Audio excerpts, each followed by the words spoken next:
Ils savaient que les Ukrainiens allaient perdre. Ils les ont poussés à le faire, quand même, et les pertes ont été dévastatrices. C'est quelque chose sur lequel, un jour, les Ukrainiens vont revenir, n'est-ce pas? Il y a des centaines de milliers de soldats ukrainiens morts et blessés. Il y a des dizaines de milliers de soldats ukrainiens amputés. Il y a des familles et des vies détruites. Les États les ont poussés dans cette offensive, alors qu'ils savaient qu'ils allaient se faire écraser. Ils ont menti et les ont poussés. Maintenant, le dernier point que je soulève dans l'article est qu'il demande à l'Ukraine d'envoyer encore plus de personnes, en abaissant l'âge de la conscription à 18 ans. Tout d'abord, cela ne va pas changer la guerre. Cela signifie juste plus d'Ukrainiens morts.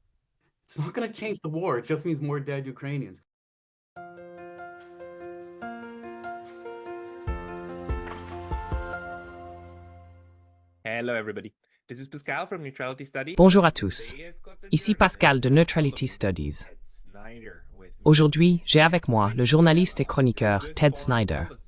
Ted analyse de manière critique la politique étrangère des États-Unis et a écrit avec force sur de nombreux maux que l'état d'esprit belliciste néoconservateur a infligé au monde.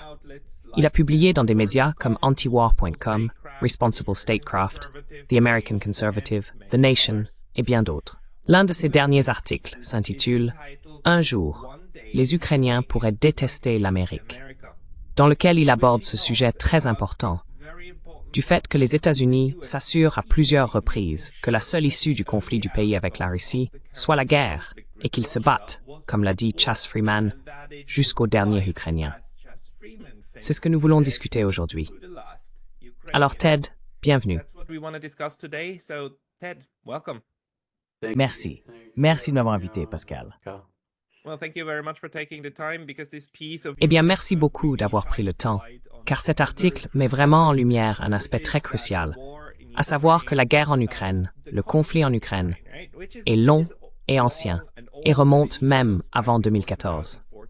Ce conflit aurait pu être désamorcé à de nombreux moments, de manière à en faire un conflit constructif ou un conflit qui pourrait être résolu sans armes.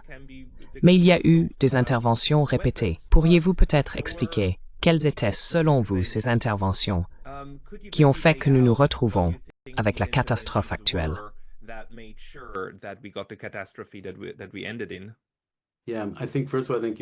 Oui, je pense tout d'abord que vous avez raison de dire qu'il y a en quelque sorte de nombreuses guerres qui se déroulent ici et qui durent depuis longtemps.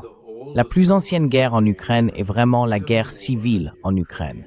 Et c'est en quelque sorte la faute des Ukrainiens. Ensuite, il y a la guerre avec la Russie, et c'est en quelque sorte la faute de la Russie. Mais il y a aussi la guerre avec l'OTAN et la Russie, et c'est la faute de l'Amérique. Et le point que j'essaie de faire valoir dans mon article, c'est qu'il y a eu plusieurs moments où il y avait une opportunité pour que cette guerre n'ait pas lieu, ou dès qu'elle a commencé, pour qu'elle se termine rapidement.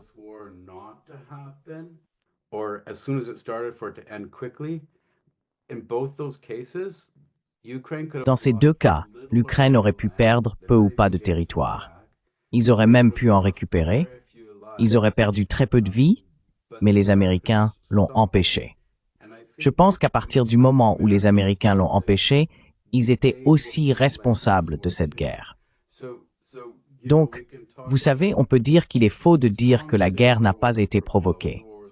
La guerre a été provoquée, mais c'est la faute de la Russie si elle a envahi l'Ukraine. Mais à un certain moment, c'est aussi devenu la faute de l'Amérique, parce que l'Ukraine et la Russie étaient prêtes à l'arrêter, et l'Amérique l'a bloqué. Ils ont continué à le bloquer, et ils ont continué à prendre des décisions pour l'Ukraine qui, afin de poursuivre leurs propres politiques étrangères, sacrifient les Ukrainiens. Et cela s'est répété tout au long de la guerre.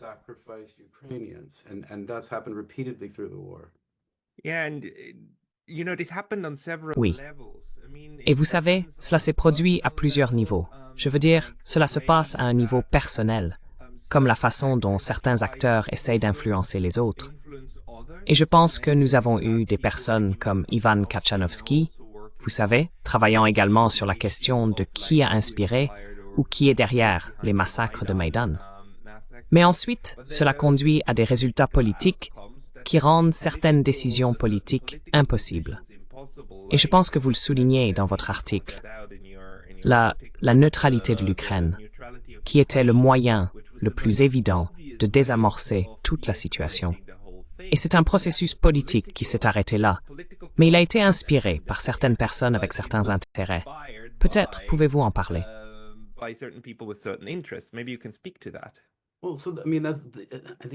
Eh bien, je veux dire, je pense que vous avez raison.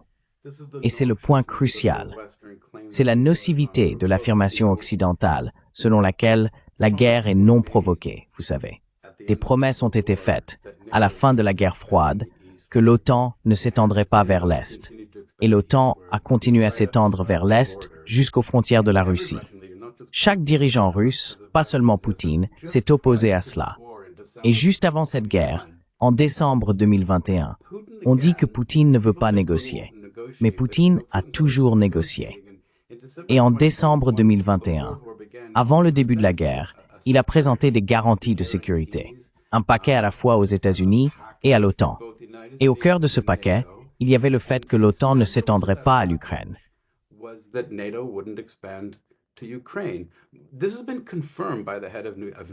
Cela a été confirmé par le chef de l'OTAN. Ce n'est pas spéculatif. Jens Stoltenberg a déclaré que Poutine leur avait clairement indiqué qu'aucune expansion de l'OTAN en Ukraine n'était une condition préalable pour éviter une guerre en Ukraine. En d'autres termes, les États-Unis devaient dire non à l'OTAN en Ukraine et il n'y aurait pas eu de guerre. Il n'y aurait jamais eu de guerre. Et ce qui est tragique dans cette affaire, Pascal, c'est que les États-Unis ont dit non. En fait, les États-Unis ont dit que ce n'était même pas à l'ordre du jour de discuter. Mais c'est déjà assez grave. Ce qui est vraiment tragique, c'est que même si les États-Unis ont dit non, qu'ils ont le droit d'élargir l'OTAN, ils ne voulaient même pas, à l'époque, élargir l'OTAN à l'Ukraine.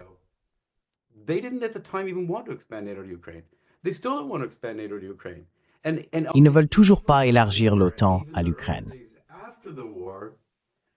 À la veille de la guerre et même dans les premiers jours après le début de la guerre, l'Ukraine, même Zelensky lui-même, a clairement indiqué qu'ils étaient prêts à abandonner leurs ambitions d'adhésion à l'OTAN. Nous savons également, d'après les sondages des Ukrainiens, qu'un quart à un tiers d'entre eux, à la veille de la guerre, voulaient même être dans l'OTAN. Donc, l'Ukraine ne se souciait pas d'être dans l'OTAN. Zelensky était prêt à renoncer à être dans l'OTAN. Les États-Unis n'avaient pas l'intention d'élargir l'OTAN à l'Ukraine. Et pourtant, ils ont dit non à Poutine, qui a dit qu'il n'y aurait pas de guerre si vous disiez simplement que l'OTAN n'irait pas en Ukraine.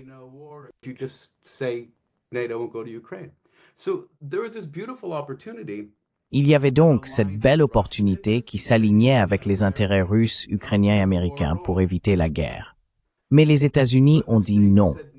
Et ils ont dit non parce que, et c'est ce que Ned Price du département d'État a dit, et c'est, je pense, la phrase la plus horrible de toute la guerre, et on n'en parle pas assez. Il dit non. Lorsqu'on lui a demandé s'il soutenait ces négociations, Ned Price du département d'État a dit que les États-Unis ne soutiennent pas les négociations parce qu'il y a des principes plus larges. Il a dit qu'il y a des principes fondamentaux. Il a effectivement dit, et c'est une citation, « Cette guerre est à bien des égards plus grande que l'Ukraine. Il s'agit de principes fondamentaux, comme le principe selon lequel vous avez le droit de choisir à quelle alliance vous appartenez. » Ainsi, les États-Unis ont permis qu'une guerre se produise pour préserver le droit de l'OTAN d'entrer en Ukraine, alors que les Ukrainiens ont renoncé à ce droit.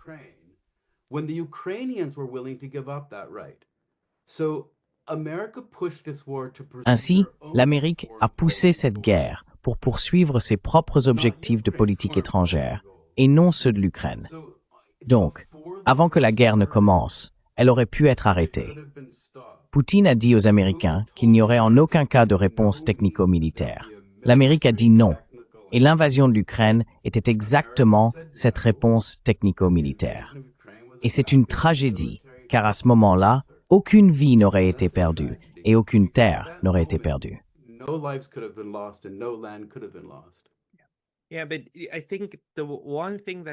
Oui, mais je pense que la chose importante, ou les deux choses vraiment importantes ici, c'est qu'il y a ce double langage venant de Washington et de l'OTAN. Et vous le soulignez, parce que lorsque vous dites que l'OTAN n'avait pas l'intention d'ajouter l'Ukraine, ce que vous voulez dire, c'est de jure les ajouter en signant le pacte, n'est-ce pas? Mais le fait est qu'ils l'ont intégré dans le système opérationnel de l'OTAN depuis longtemps, y compris tout l'armement, et ainsi de suite, sur lequel ils ont travaillé. Donc, toute la perfidie de cela est que ce que vous voulez, c'est un endroit, un proxy de l'OTAN, où vous pouvez mener la guerre par procuration, sans qu'elle ne devienne une guerre de l'OTAN. C'est ça le double langage, n'est-ce pas?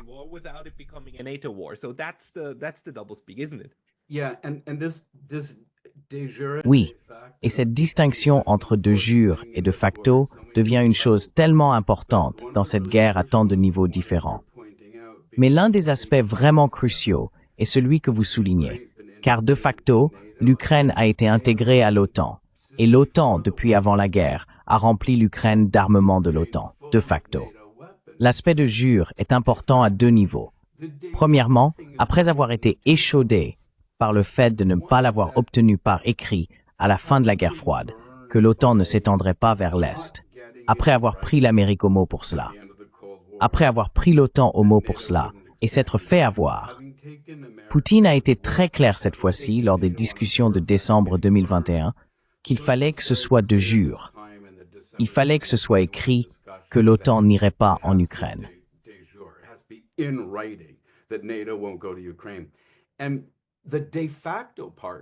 Et la partie de facto, que l'Ukraine était en train de devenir cette tête de pont militaire, une tête de pont anti-russe, remplie d'armes de l'OTAN, et ce qui a paniqué, je pense, Poutine à la veille de la guerre.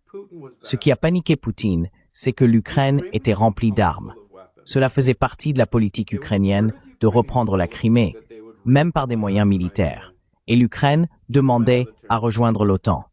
Poutine a dit, supposons que l'Ukraine est dans l'OTAN et que l'Ukraine attaque la Crimée, que nous considérons comme la Russie, alors nous sommes en guerre avec l'OTAN. Et je pense que cela est sous-estimé. Je pense que les gens parlent soit de cette idée de protéger les Russes ethniques de la région du Donbass, soit d'empêcher l'Ukraine d'entrer dans l'OTAN. Mais c'était la confluence des deux.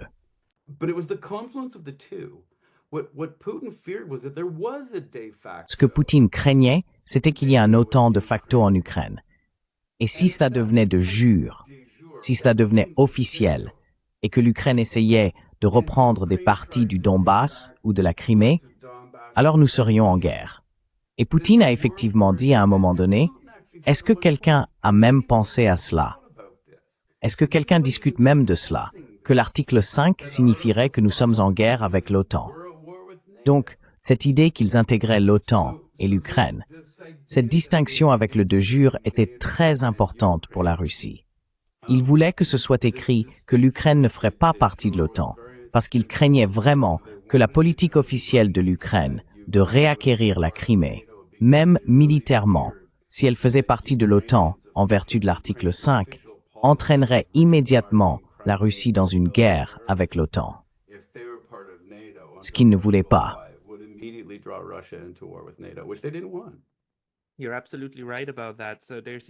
Tu as tout à fait raison à ce sujet. Donc, même au sein du de jure, il y a quelque chose à diviser. Parce que oui, maintenant que tu le dis, je me souviens que Poutine en parlait. Dans cette situation, cela crée un problème de temps, n'est-ce pas? Plus le temps passe, plus la probabilité que le de jure se réalise augmente.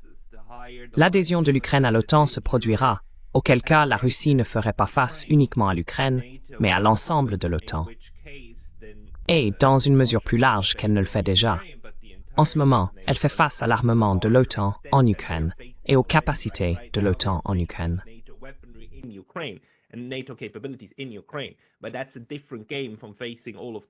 Mais c'est un jeu différent de faire face à tous les membres de l'OTAN. Cela a donc créé une incitation pour Poutine à dire « c'est maintenant ou jamais », ou mieux vaut maintenant que plus tard, ce qui crée à nouveau ce schéma d'incitation pervers. C'est en fait quelque chose que nous savons que certains dirigeants occidentaux recherchaient. C'est pourquoi je continue de dire que, dans une certaine mesure ou sous un certain cadre conceptuel, Poutine a en fait été poussé à l'invasion, bien que ce ne soit pas vraiment une provocation, s'il n'y a pas d'autre option de votre point de vue, n'est-ce pas? Sans dire que c'était une bonne chose à faire, mais d'où vous venez?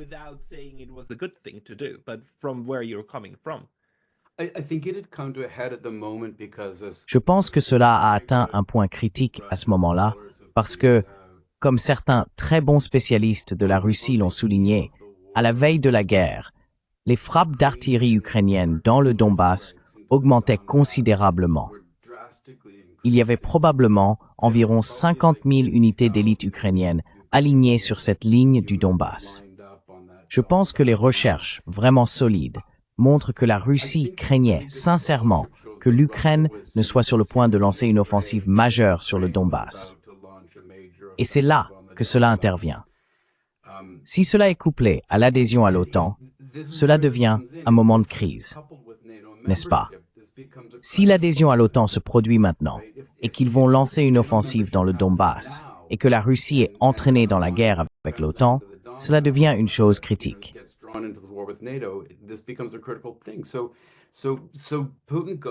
Alors, Poutine se rend à l'OTAN et aux États-Unis à ce moment-là, en décembre, 2 mois avant la guerre.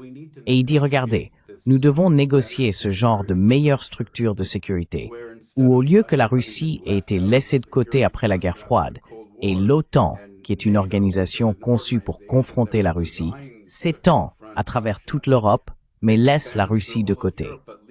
Alors, vous avez ce problème majeur de sécurité. Et Poutine dit que nous devons négocier un arrangement de sécurité différent, et cela inclut des garanties que l'OTAN ne s'étendra pas trop en Europe, tout comme vous ne voudriez pas, vous savez, que la Russie s'étende à Cuba, au Mexique ou au Canada.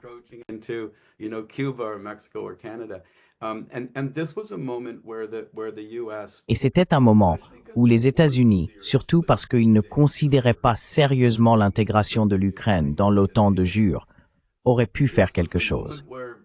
Et Pascal, je sais qu'il y a beaucoup de pression, et je sais que c'est difficile à aborder. Mais je pense que ce qui a stupéfié la Russie, et Sergueï Lavrov, le ministre des Affaires étrangères, c'est qu'il a dit « Nous ne nous attendions pas à ce que les États disent simplement « OK, pas d'Ukraine dans l'OTAN ». Mais nous nous attendions à ce qu'ils négocient. Nous nous attendions à ce qu'ils reviennent avec quelque chose, n'est-ce pas? La Russie s'attendait à ce que cela ouvre pour la première fois depuis des décennies la discussion sur un nouvel arrangement de sécurité. Et au lieu de cela, les États ont simplement dit que ce n'était pas sur la table.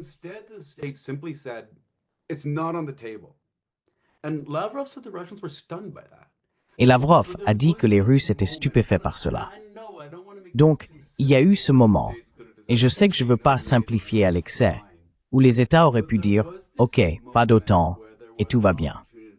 Mais il y a eu ce moment où il y avait une opportunité de négocier pour la première fois depuis des décennies, et en poursuivant leurs propres intérêts de politique étrangère, c'est-à-dire le droit d'étendre l'OTAN jusqu'aux frontières de la Russie. Les États ont dit que ce n'était pas sur la table, même si l'Ukraine avait dit « Attendez, cela satisferait nos objectifs politiques. Nous sommes d'accord pour renoncer aux aspirations à l'OTAN. » Donc c'était le premier moment, c'était le premier avant la guerre, où il y avait une opportunité de paix, et les États ont dit non. Oui, et un très clair. Et juste pour bien le souligner, le 17 décembre 2021, la Russie a envoyé 2 projets de traité.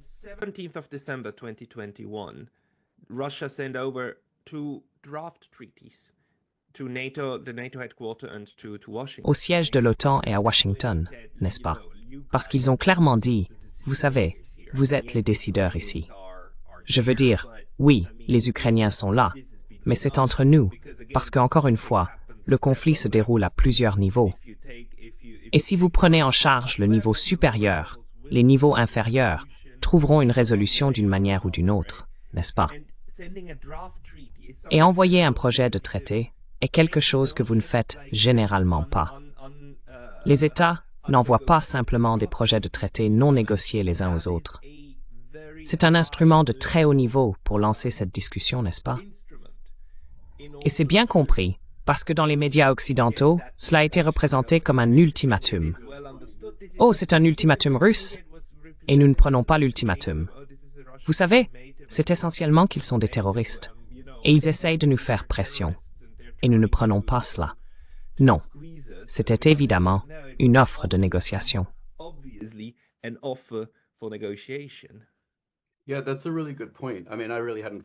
Oui, c'est un très bon point. Je veux dire, je n'y avais vraiment pas pensé de cette façon, que c'est une sorte de chose de haut niveau d'envoyer un projet de traité comme ça. Et c'était un projet de traité. C'était pas un ultimatum. Et aussi, je pense que la chose qui est toujours laissée de côté quand les gens parlent d'ultimatum, c'est que Poutine demandait en fait aux États-Unis et à l'OTAN de tenir la promesse qu'ils avaient faite à la fin de la guerre froide. Il n'introduisait pas une nouvelle idée en disant « faites cela » ou « je ferai la guerre pour empêcher l'OTAN d'aller en Ukraine ». Il disait « vous nous avez promis que l'OTAN n'irait pas en Ukraine. Nous vous demandons simplement de faire cela ».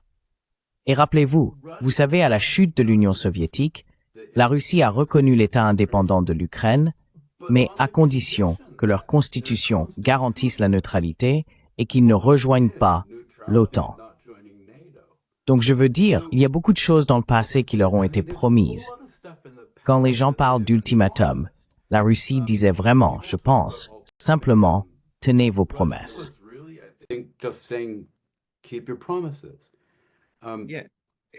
Oui, et les personnes qui s'opposent à cet argument vous attaqueront immédiatement en disant « Mais la Russie a rompu sa propre promesse du mémorandum de Budapest de 1994 lorsque l'Ukraine a renoncé au reste nucléaire de l'Union soviétique en échange de garanties de sécurité qu'elle a obtenues de la Russie, n'est-ce pas? Et la Russie, soyons clairs à ce sujet, l'invasion de la Crimée en 2014 est une violation évidente de cela, clairement. Invading Crimea in 2014 is a clear breach of that, clearly. Again, with reasons why. Encore, avec des raisons pourquoi, mais c'est une violation claire. Cependant, les Russes, dans l'ensemble, sont en fait très portés sur la description détaillée de ce qui va se passer dans les accords. Ils l'ont souvent fait tout au long de l'histoire. Oui. Et je ne veux pas donner l'impression de défendre l'invasion russe. Je ne veux pas du tout donner cette impression. Je suis pacifiste. Je n'ai jamais défendu aucune invasion. C'était une violation du mémorandum de Budapest. Mais je pense que le problème, c'est qu'il avait déjà été violé de l'autre côté. Et c'est le problème avec les contrats. C'est ce que l'Iran dit aussi à propos de l'accord nucléaire. Vous dites que nous violons l'accord, mais vous avez déjà rompu l'accord. Donc il n'y a plus d'accord. Lorsqu'il y a eu un coup d'État en 2014, lorsque des armes de l'OTAN ont été envoyées en Ukraine contre les promesses, ces choses étaient aussi des violations. Il y a beaucoup de guerres différentes et beaucoup de responsabilités différentes. Je ne veux pas enlever la responsabilité à la Russie. La Russie a commencé cette horrible guerre. Ce que je veux soutenir, c'est qu'à un certain moment, les États-Unis sont devenus co-responsables de cette guerre.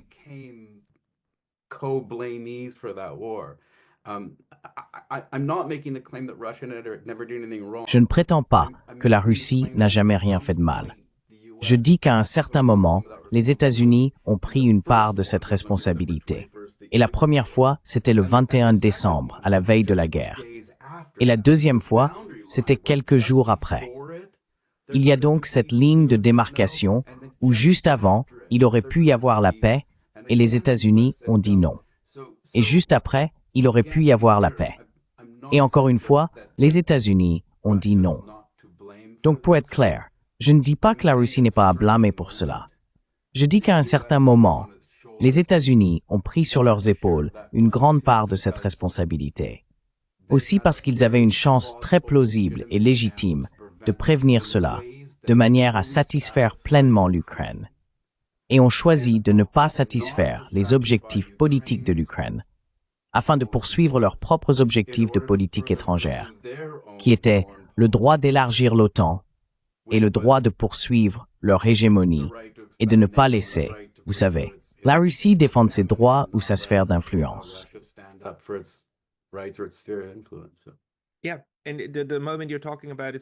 Oui.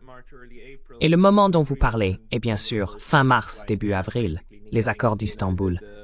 Et, vous savez, Boris Johnson s'y rendant et les annulant en gros, disant essentiellement aux Ukrainiens de se battre. Vous obtiendrez un meilleur accord si vous vous battez. Nous vous fournirons les armes. Eh bien, vous savez, alors vos ultranationalistes de droite ne vous tueront probablement pas. Je veux dire, il y a toutes les raisons internes. Et vous avez publié avec Nikolai Petro, l'auteur de La tragédie de l'Ukraine, qui a vraiment exposé tous les facteurs et factions internes, n'est-ce pas?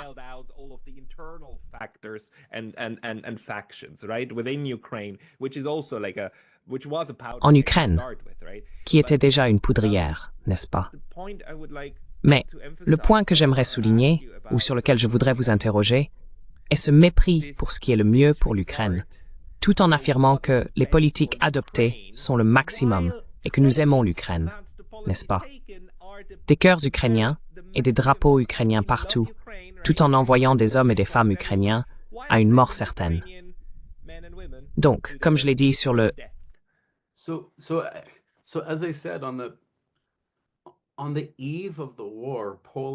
À la veille de la guerre, les sondages montrent que la grande majorité des Ukrainiens n'étaient pas du tout déterminés à rejoindre l'OTAN. Cela n'a pas été fait par amour pour l'Ukraine ou pour poursuivre les objectifs de l'Ukraine. Quand Poutine a dit « ne laissez pas l'Ukraine entrer dans l'OTAN », l'Ukraine était d'accord. Le combat était parce que l'Amérique voulait le droit d'élargir l'OTAN. Dans les premières semaines après la guerre, lors de ces négociations bilatérales directes entre la Russie et l'Ukraine, ils étaient assis à une table et se parlaient. Nous avions une très bonne autorité de l'équipe de négociation ukrainienne qui était là, que l'accord était conclu à 90%.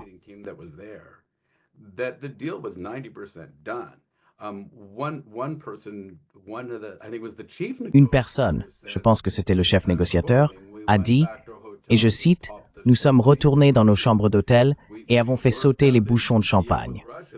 Nous avons conclu un accord avec la Russie.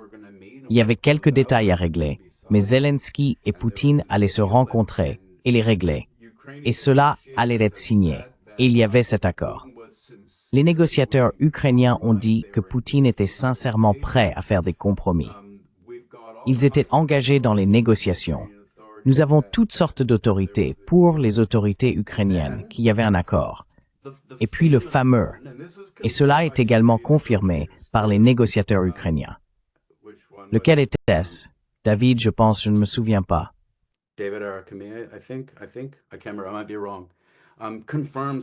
Je pourrais me tromper. Cela confirme que oui, Boris Johnson est venu et a dit « Vous êtes peut-être prêt à signer un accord de défense avec les Russes, mais l'Occident n'est pas prêt. » Et il leur a essentiellement dit de ne pas, eh bien pas non, ne le faites pas, mais les a découragés de poursuivre la voie de la diplomatie avec la promesse que si vous continuez à vous battre, nous vous donnerons tout ce dont vous avez besoin aussi longtemps que nécessaire.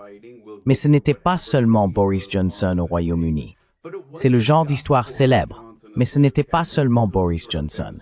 Nous l'avons entendu de la part d'interlocuteurs et de médiateurs qui ont été invités par Zelensky, y compris des personnes comme l'ancien Premier ministre israélien Naftali Bennett et l'ancien chancelier allemand Gerhard Schröder, qui disent tous deux avoir été impliqués dans les négociations à l'invitation de Zelensky. Mais les États-Unis l'ont bloqué.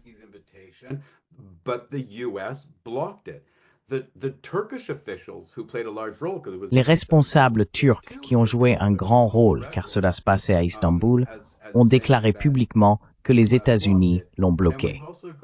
Et nous avons également des négociateurs ukrainiens qui ont déclaré publiquement que les États-Unis l'ont bloqué et nous ont dit de ne pas le faire.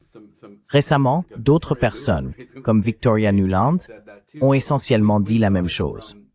Donc nous l'avons entendu de la part des Ukrainiens, des Russes, de personnes neutres comme Bennett et Schröder, des Turcs, que les États-Unis ont dit à l'Ukraine que nous n'étions pas prêts à le faire.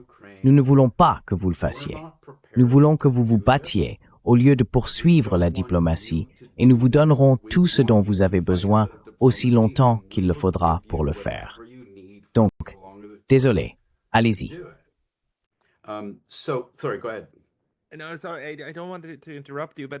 Non, désolé, je ne veux pas vous interrompre, mais j'ai cette question en tête.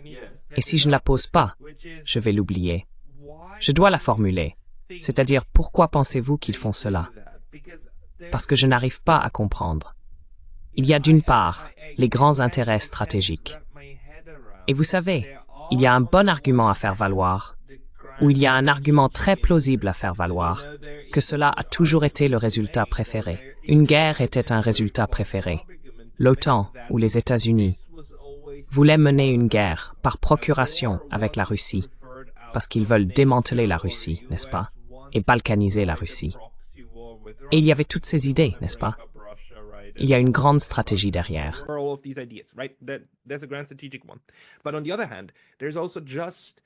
Mais d'un autre côté, il y a aussi l'aspect des perceptions publiques, car il me semble qu'aux États-Unis et en Europe également, de nombreux dirigeants pensent presque instinctivement à ce qu'ils font, en termes de vendabilité publique, d'approche de relations publiques, n'est-ce pas? Et il y a cet élément de relations publiques très fort dans tout cela, comme défendre l'ordre international fondé sur des règles, les droits de l'Ukraine et l'expansion de la démocratie, etc. Je veux dire, nous connaissons tout ce baratin, mais c'est cette partie de relations publiques. Et cela était lié, oui, cela est lié à cette question, que la neutralité pour l'Ukraine était la solution la plus évidente au conflit, au plus tard depuis 2014. Parce que, avant 2014, il y avait la neutralité de l'Ukraine. Et les choses allaient bien, et il y avait un équilibre électoral. Et cela fonctionnait en quelque sorte.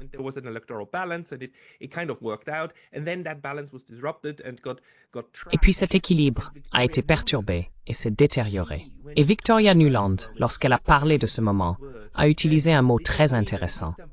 Elle a dit que cet accord, Istanbul, nous n'étions pas en sa faveur, parce qu'il aurait neutralisé l'Ukraine. Et neutraliser en anglais est intéressant, parce que dans d'autres langues, neutralisation et castration, la coupure des testicules, ne sont pas le même mot. Mais en anglais, c'est le même mot si vous utilisez neuter. Et c'est un jeu d'esprit très malveillant d'assimiler rendre un lieu neutre et un tampon à la castration et à être essentiellement émasculé. Et venant d'une femme, c'est encore plus intéressant. Mais avez-vous des réflexions à ce sujet? Parce que cela, pour moi, semble être un coup de pub, non? Relations publiques contre intérêt de la politique des grandes puissances. Oui.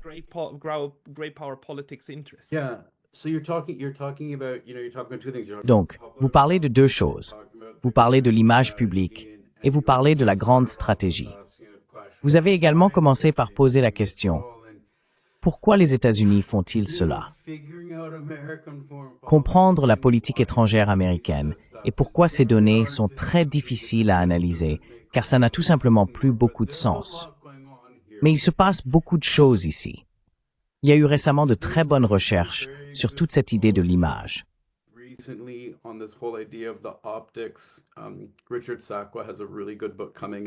Richard Sakwa a un très bon livre qui va bientôt sortir sur la culture de la guerre froide, où il soutient que l'idée d'adapter votre récit pour qu'il corresponde à votre politique n'est pas nouvelle, mais que le genre de mensonge narratif dans la guerre en Ukraine a atteint un niveau qu'il n'avait jamais atteint auparavant. Il parle de cela et cite des personnes discutant de l'idée que la politique étrangère américaine est en réalité façonnée par les mensonges qu'il raconte au public sans enquêter sur ce qui se passe réellement. La Russie a-t-elle été provoquée? Y avait-il une promesse? Sans enquêter sur ces choses, ces mensonges qu'il raconte aux gens commencent à réellement façonner la politique. Vous appelez cela la perception publique. Je pense que c'est une bonne façon.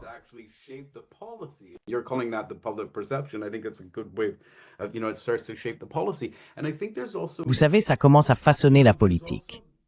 Et je pense qu'il y a aussi cette idée dont vous parlez, un peu comme la grande stratégie aussi. De nombreux bons chercheurs ont soutenu, un chercheur russe nommé Alexander Lukin en parle. Je prononce probablement mal son nom parce que je ne parle pas russe. En parle que, vous savez, Poutine était un leader très pro-occidental. Il était très ouvert à l'idée que la Russie rejoigne l'Occident. Il a même suggéré que la Russie rejoigne l'OTAN. L'une des solutions de Poutine à tout cela au début était que si le pacte de Varsovie a disparu et qu'il y a l'OTAN, et que vous empiétez sur la Russie en la laissant de côté, donc il y a un problème de sécurité en Europe, pourquoi la Russie ne rejoindrait-elle pas simplement l'OTAN? Et c'était sérieux.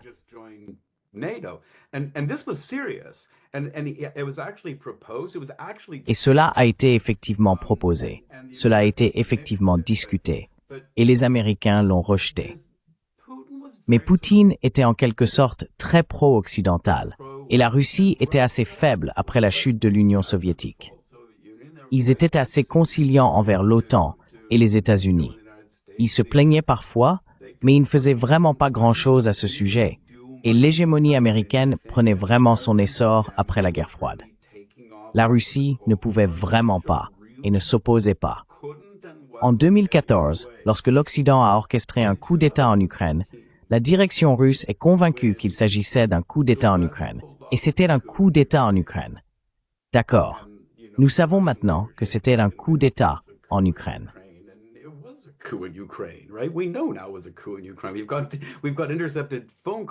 Vous avez intercepté des appels téléphoniques de Victoria Nuland parlant à nouveau non seulement des États-Unis, mais aussi de Biden, le vice-président, prêt à accoucher de cette affaire, comme ce coup d'État. Et donc, l'Ukraine avait réglé les choses par des élections dans le passé. Il y avait souvent une disparité entre l'Est et l'Ouest. Et vous avez mentionné Nikolaï Petro auparavant et la tragédie de l'Ukraine. Et c'est, vous savez, le meilleur livre à lire sur ce sujet.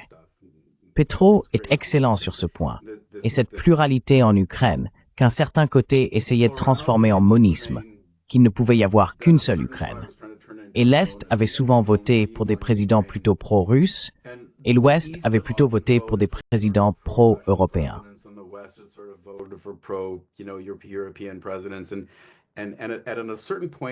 À un certain moment, j'oublie l'année parce que je suis un terrible historien.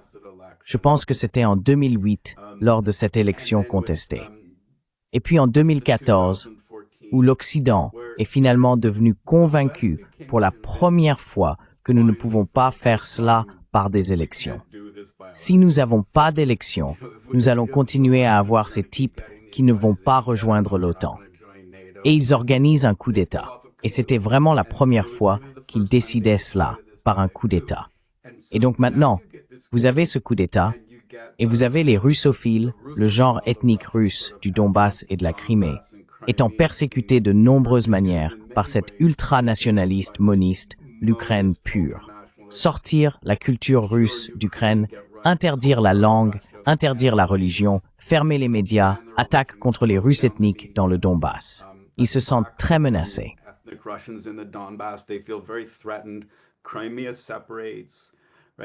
La Crimée se sépare, d'accord. Et donc ces choses arrivent. Et du point de vue américain, lorsque la Russie a pris la Crimée, je veux dire, la perte de la Crimée aurait été la défaite la plus dévastatrice pour la Russie depuis des centaines d'années. J'ai lu récemment un universitaire qui disait 1000 ans. Ils auraient perdu leur port naval. C'était un désastre. Et les habitants de la Crimée, on peut discuter de la question de savoir si l'élection était équitable ou non. Toutes les preuves concernent la question de savoir si l'élection était équitable ou non.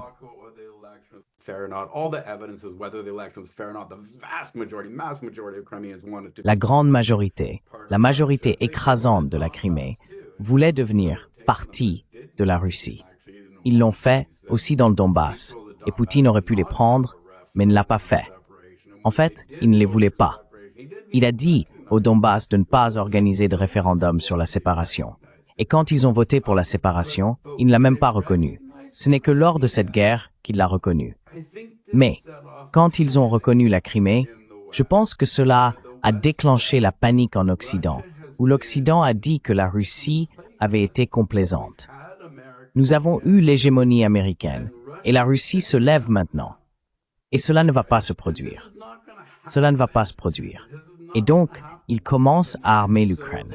Donc je pense qu'il y a deux choses. Tout comme vous l'avez dit, je pense qu'il y a le niveau des apparences, où l'OTAN a le droit de s'étendre aussi loin que nous voulons aller, même s'ils ne veulent pas vraiment aller en Ukraine au niveau des apparences.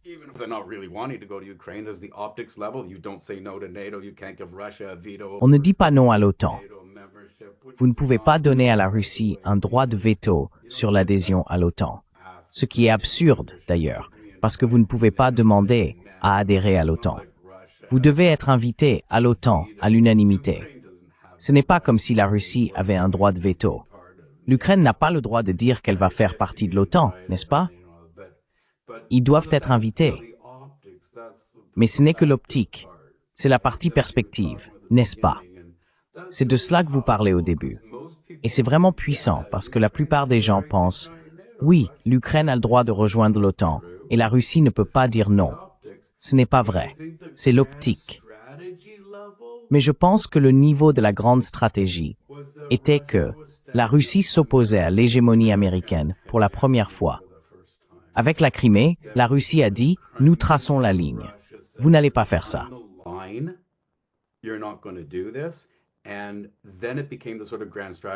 Et puis c'est devenu une sorte de grande stratégie où les Américains ont dit « Oh non, vous n'allez pas vous opposer à notre hégémonie. C'est un monde unipolaire. Nous ne retournons pas à un monde bipolaire. Nous ne retournons pas à des mondes multipolaires. » Et l'Ukraine est devenue la ligne où cette lutte pour l'hégémonie et la multipolarité s'est produite. Et je pense que c'est la question plus large.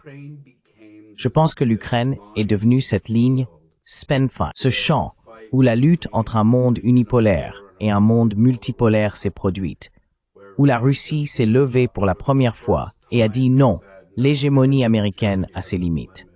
Vous ne prenez pas l'Ukraine. Et les États ont dit, vous ne vous opposez pas à nous. Et c'est ce que je pense que cette guerre concerne vraiment au niveau de la grande stratégie.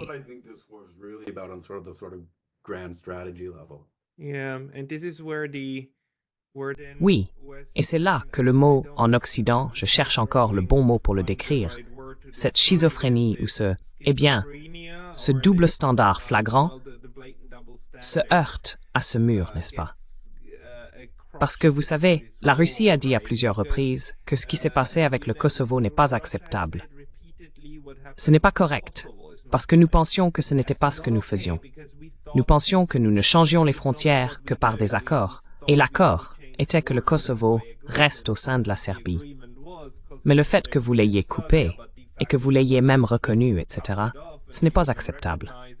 Et puis la Russie fait cela. L'Occident dit que c'est la première fois depuis, vous savez, la fin de la guerre froide, la Seconde Guerre mondiale, que les frontières ont changé auparavant.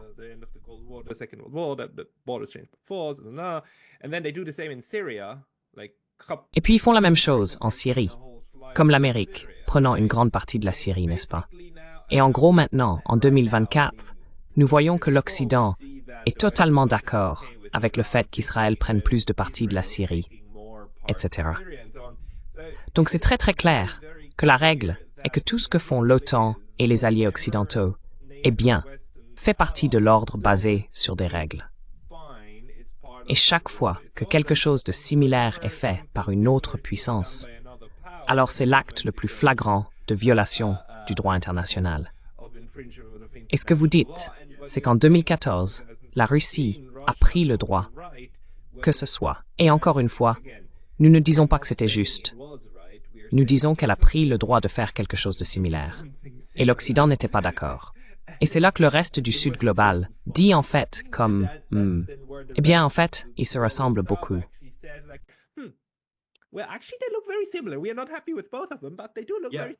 Nous ne sommes pas satisfaits avec eux deux, mais ils se ressemblent beaucoup. Et c'est un point important que vous avez soulevé. Les Russes l'ont souligné, n'est-ce pas? Les Russes ont fait remarquer, par exemple, que vous avez dit que c'était acceptable au Kosovo, n'est-ce pas? Vous avez dit que vous pouviez faire cela. En fait, il y a eu des décisions qui disaient que vous pouviez faire cela. Cela a eu un effet terrible sur ce que nous appelons le Sud global. Les Russes ne l'appellent pas ainsi. Les Russes l'appellent la majorité mondiale. Oui, c'est ça. Cela a eu un effet dévastateur sur la majorité mondiale, parce qu'ils sont consternés par ce deux poids, deux mesures.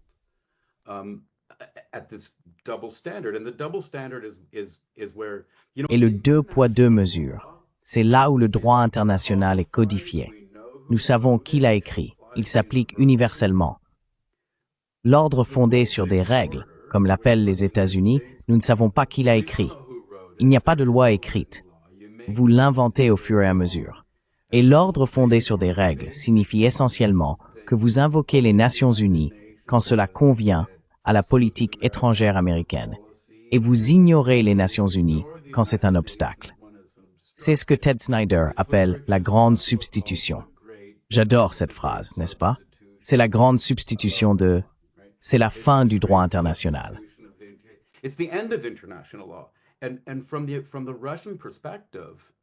Et du point de vue russe, et du point de vue de beaucoup de pays du Sud global, c'est pourquoi la plupart du Sud global n'a pas sanctionné la Russie.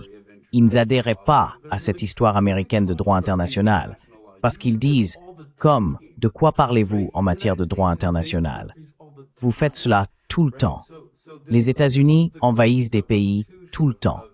Donc c'était la grande substitution du droit international. Et si vous demandez à la Russie et à la Chine, elles diront qu'elles se battent pour le droit international aux Nations Unies, et que ce sont les États-Unis qui sont la puissance révisionniste qui a mis son propre autorité avant les Nations Unies, et son propre ordre fondé sur des règles avant le droit international.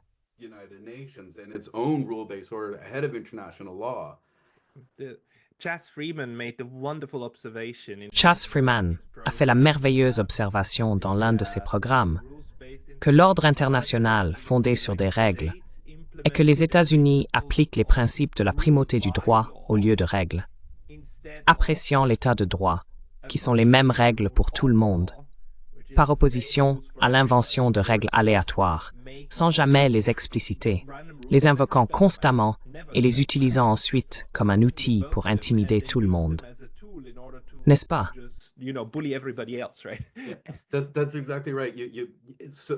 C'est exactement ça. Donc les États peuvent dire, cela a été, vous savez, rapporté, j'oublie quel média américain l'autre jour, il y a des discussions parmi l'équipe de transition de Trump sur des frappes aériennes en Iran pour détruire leurs installations nucléaires. Alors comment cela n'est-il pas une violation de l'intégrité territoriale? Comment cela n'est-il pas une violation de la souveraineté? Donc ils peuvent faire ça, c'est bien. Mais si les Russes attaquent l'Ukraine, c'est une violation de la souveraineté. Le département d'État n'arrêtait pas de dire « j'ai parlé de ces principes fondamentaux », et l'un d'eux était la souveraineté et l'intégrité territoriale. Mais cela ne s'applique pas quand ce sont les États sur l'Iran. Cela ne s'applique que quand c'est Mjali dub standard fituing, stolid armani, and a tough stubratordis smzan tepa inskeskliwishitemos.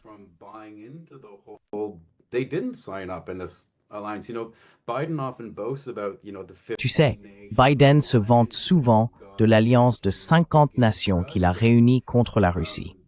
Et 50 nations, ça semble beaucoup. Mais il y a quoi? 210 nations aux Nations Unies. Donc, si 50 ont signé, ça veut dire que 160 ne l'ont pas fait. Et une partie de la raison pour laquelle les 160 ne l'ont pas fait n'était jamais parce qu'ils pensaient que c'était acceptable pour la Russie d'envahir l'Ukraine. Même les partenaires les plus proches de la Russie ne pensent pas cela. La Chine ne pense pas qu'il soit acceptable de prendre des terres par la guerre, n'est-ce pas? Ils n'ont pas signé, non pas parce qu'ils pensaient que la Russie avait raison. Ils n'ont pas signé parce qu'ils n'adhéraient pas à ce double standard de la ligne américaine, parce qu'ils reconnaissent que les États-Unis essaient simplement d'utiliser l'ordre fondé sur des règles pour affirmer leur propre hégémonie. Et ils savaient tous que cela pourrait être retourné contre eux ensuite.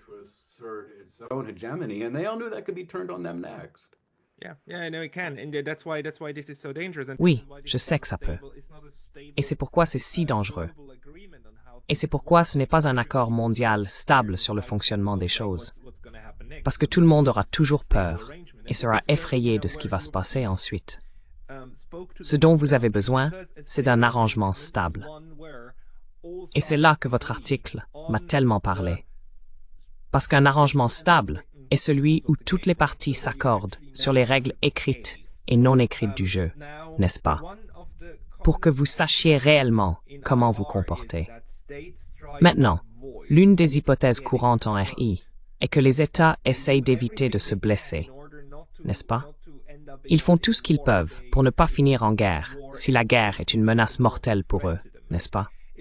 C'est différent si vous êtes une grande puissance et que vous utilisez un proxy pour faire la guerre. Mais à aucun moment, les États-Unis n'auraient même à rêver d'un missile russe frappant New York, n'est-ce pas? Ce n'est pas à l'ordre du jour.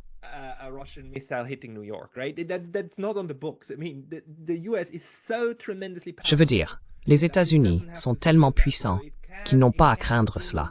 Donc, ils peuvent faire des guerres, et ils ont mené des guerres et des conflits au cours des 100 dernières années, n'est-ce pas?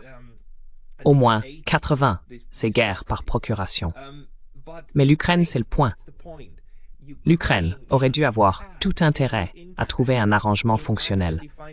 Et cet arrangement avec les Russes a été rendu presque impossible. Et c'est ma question avec la neutralité, n'est-ce pas? Parce que la neutralité pour l'Ukraine est toujours d'actualité. L'Ukraine est de facto neutre. L'Ukraine est neutralisée en ce moment parce qu'elle supplie à genoux d'être ajoutée à l'OTAN, n'est-ce pas? Elle supplie. Et l'OTAN dit comme non, parce qu'ils ne veulent pas se battre eux-mêmes, n'est-ce pas?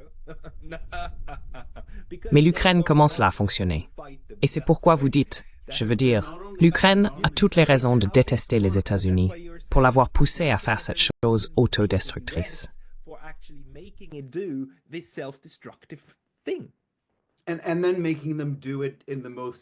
Et ensuite, les faire agir de la manière la plus autodestructrice. Donc, deux des points ultérieurs que nous n'avons probablement pas besoin de beaucoup discuter ou même d'avoir assez de temps pour en parler, mais deux des points ultérieurs que j'ai soulevés dans l'article sont que même pendant la guerre, les États auraient pu l'empêcher juste avant et juste après. Au milieu de cela, lorsque l'Ukraine a lancé sa contre-offensive désastreuse, qui a vraiment été le tournant de la guerre, les États-Unis les poussaient à lancer cette contre-offensive. Et les États-Unis disaient au monde entier que la Russie avait subi des pertes si dévastatrices que, vous savez, l'Ukraine était en bonne position.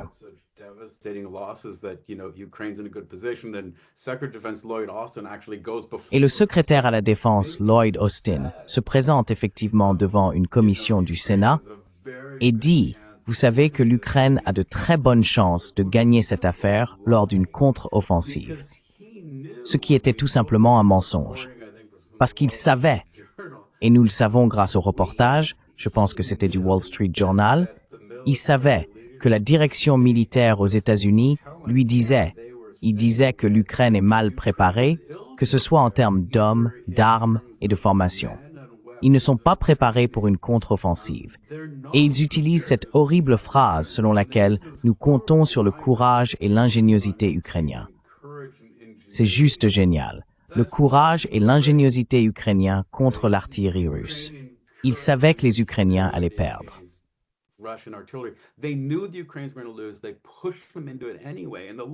Ils les ont poussés à le faire de toute façon, et les pertes ont été dévastatrices. C'est quelque chose sur lequel un jour, les Ukrainiens vont revenir, n'est-ce pas? Il y a des centaines de milliers de soldats ukrainiens morts et blessés. Il y a des dizaines de milliers de soldats ukrainiens amputés. Il y a des familles et des vies détruites. Et les États les ont poussés dans cette offensive alors qu'ils savaient qu'ils allaient se faire écraser. Ils ont juste menti et les ont poussés. Maintenant, le dernier point que je soulève dans l'article est qu'ils demandent à l'Ukraine d'envoyer encore plus de personnes en abaissant l'âge de la conscription à 18 ans.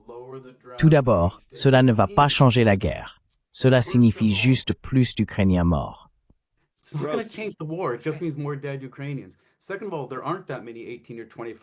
Deuxièmement, il n'y a pas tant de jeunes de 18 à 25 ans à envoyer à la guerre pour la changer. Et troisièmement, et c'est vraiment crucial, les Ukrainiens savent très bien qu'après l'effondrement de l'Union soviétique, en raison des difficultés économiques, le taux de natalité a chuté en Ukraine. Cette très petite génération est maintenant celle des 18 à 25 ans. Donc, vous envoyez ces gars à la guerre. Certains y sont déjà. Certains sont déjà morts. Certains ont déjà déserté. Vous envoyez le reste là-bas et vous perdez cette cohorte. Vous perdez en fait une génération et vous menacez la capacité de l'Ukraine non seulement à pourvoir leur main-d'œuvre, mais à augmenter suffisamment la population. Je veux dire, c'est un cauchemar démographique. This is a demographic nightmare. And the States knows this. And they're still Et les États le savent. Et ils disent toujours que l'aide militaire future est conditionnée à l'envoi de vos jeunes de 18 à 25 ans. Et Zelensky ne veut pas envoyer ces jeunes de 18 à 25 ans. Il a déjà dit que nous n'allons pas sacrifier la population d'un pays. Pour cela, vous devez envoyer les armes. Mais les États continuent de les pousser et de les pousser parce que, je dirais, ils ne poursuivent pas vraiment les intérêts ukrainiens. Ils utilisent les Ukrainiens pour poursuivre les intérêts américains.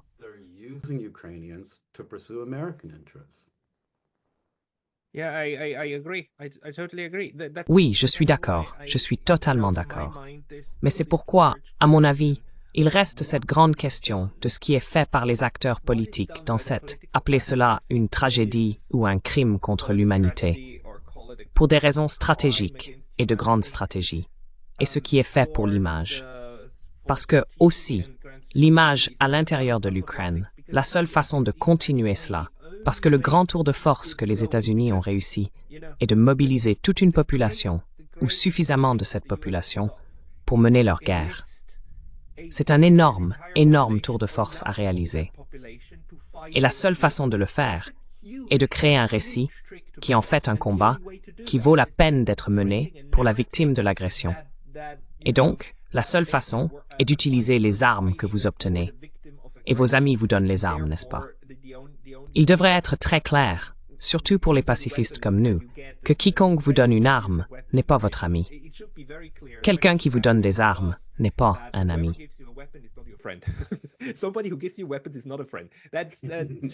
Sachez simplement, surtout lorsqu'il vous donne une arme pour combattre un pays qui est tellement plus grand et plus puissant que vous. Précisément. Je veux dire, l'analogie est toujours comme quand un grand gars intimide un petit gars et quelqu'un dit au petit gars de se battre plus fort. Ce n'est pas ce que vous devriez faire. Mais ensuite, il y a cette manipulation narrative constante. Et ça fonctionne. Cela a fonctionné en Ukraine. Et il y a beaucoup de gens qui sont prêts. Il y a des gens qui sont traînés dans les rues, nous le savons, mais il y a des gens qui sont prêts à se battre et ils ont été enrôlés. Et ce ne sont pas seulement les nazis, il y en a d'autres aussi. Et toute la population occidentale de l'Europe de l'Ouest, il y a une grande partie, y compris mon père, qui croit que, vous savez, c'est un combat très important pour l'Ukraine. Je veux dire, nous devons gagner cela, ce qui est étrange. Mais c'est ce contrôle narratif. Et c'est là que la narration de la guerre est peut-être encore plus importante que l'élément stratégique.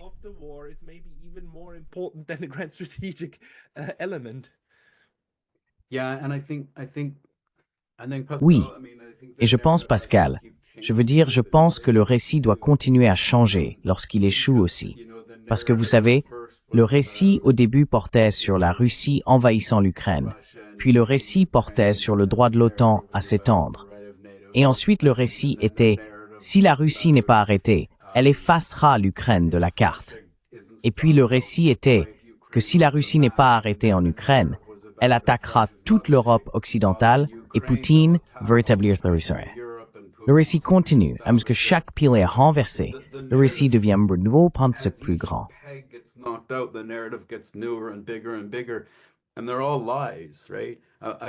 Et ce sont tous des mensonges, n'est-ce pas?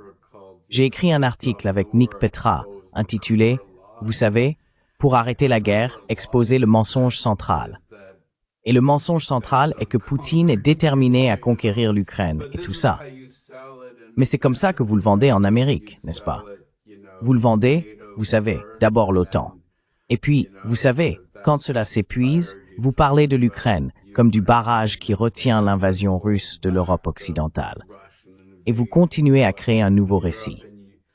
Le problème auquel ils sont confrontés maintenant est que le récit ne va pas fonctionner parce qu'il est vraiment clair maintenant que l'Ukraine va perdre la guerre.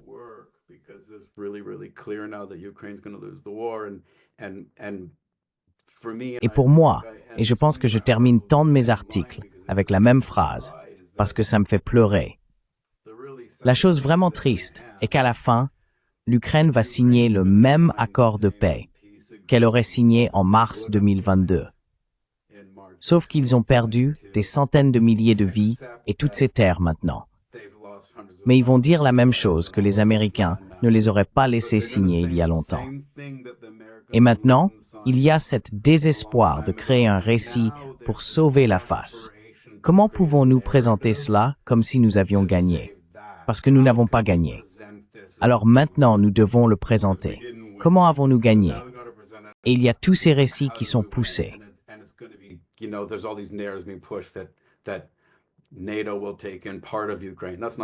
L'OTAN va intégrer une partie de l'Ukraine. Cela ne va pas arriver. Ou vous savez, l'Ukraine va devenir une partie de, vous savez, nous avons gardé tout sauf 20%, mais nous sommes une nation survivante qui peut s'orienter vers l'Ouest. C'est une victoire. Ils ont toujours eu cela, n'est-ce pas? Mais le problème maintenant, c'est que lorsque vous parlez de ce genre de récit et tout, à la fin, ça ne va pas marcher. Et l'Occident a maintenant du mal à trouver un récit. Je pense que vous savez, Zelensky a dit l'autre jour en parlant de négociations, où je pense qu'il a fait sa déclaration la plus claire à ce jour, où il a dit « Nous avons perdu le Donbass, la Russie contrôle le Donbass ».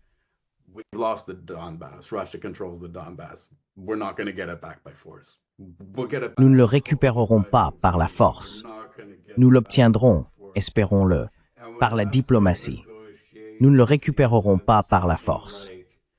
Et lorsqu'on lui a posé des questions sur les négociations, il a dit quelque chose comme « Ce qui est important, ce n'est pas la personne en face de vous avec qui vous négociez, mais la position à partir de laquelle vous négociez. » Et c'est presque comme dire « Eh bien, nous n'allons pas vraiment négocier avec les Russes, n'est-ce pas ?»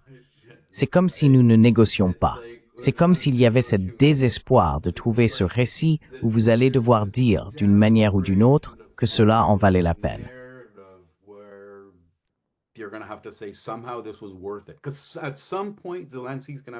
À un moment donné, Zelensky va devoir expliquer aux Ukrainiens pourquoi ça valait la peine de détruire des centaines de milliers de vies pour signer le même traité que nous aurions pu signer avant la guerre. Mais nous avons maintenant perdu beaucoup plus de terres. À un moment donné, il va devoir leur vendre l'idée. Pourquoi tout cela en valait-il la peine? Nous signons le même traité que nous aurions pu signer à Istanbul, mais il y a des centaines de milliers de morts ou de blessés et nous avons perdu beaucoup plus de terres. Ils vont devoir justifier cela. Et à ce moment-là, les Ukrainiens, vous savez, ils pourraient en attribuer une partie de la responsabilité aux États-Unis. Et c'est pourquoi j'appelle mon article « Pourquoi les Ukrainiens pourraient un jour détester l'Amérique ».